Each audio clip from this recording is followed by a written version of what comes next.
Pendant des années, j'ai cru qu'aimer voulait dire me taire, comprendre l'autre, lui pardonner, l'excuser. J'ai cru que ma douceur devait s'adapter, que ma lumière finirait par guérir l'autre, que si j'aimais assez, il changerait, que mon silence sauverait la paix. Mais il n'y avait pas de paix, il y avait la peur, il y avait l'oubli de moi, il y avait cette petite voix que je n'écoutais plus, qui criait pourtant, ce n'est pas ça l'amour. On ne m'a pas appris à me choisir, on m'a appris à survivre, à me faire petite, à éviter le conflit, à protéger l'autre, quitte à m'abandonner moi-même. Et puis un jour, la douleur a été trop forte, pas seulement la mienne, mais celle de l'enfant en moi, celle de ma fille que je voyais déjà s'effacer comme moi. Ce jour-là, j'ai compris. Ce que je reproduisais n'était pas de l'amour, c'était de la loyauté au silence, c'était de la codépendance. Et c'est là que tout a basculé. Parce qu'aimer ne veut pas dire rester dans l'inacceptable. Aimer ne veut pas dire excuser l'abus. Aimer ne veut pas dire oublier sa dignité.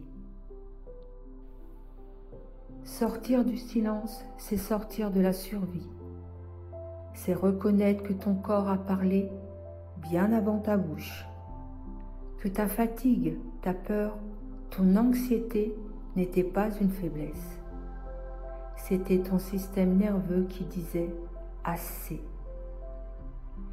Il ne s'agit pas de blâmer, il s'agit de rompre les chaînes, celles du passé, celles des générations. Parce que oui, ce que tu vis peut s'arrêter avec toi.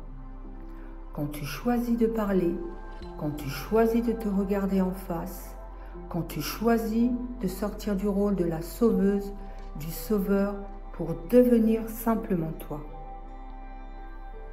Le chemin est inconfortable, je ne vais pas te mentir. On perd des illusions, des relations, parfois une image de soi. Mais on gagne la vérité. Et dans cette vérité, il y a un feu qui éclaire, qui nettoie, qui guérit.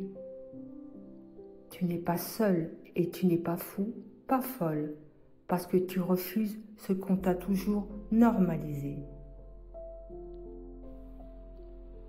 Si tu es ici, c'est que toi aussi tu sens que ça ne peut plus continuer comme avant, que l'amour vrai commence par toi, que ton silence ne sauve personne, mais que ta voix peut libérer tout un arbre généalogique.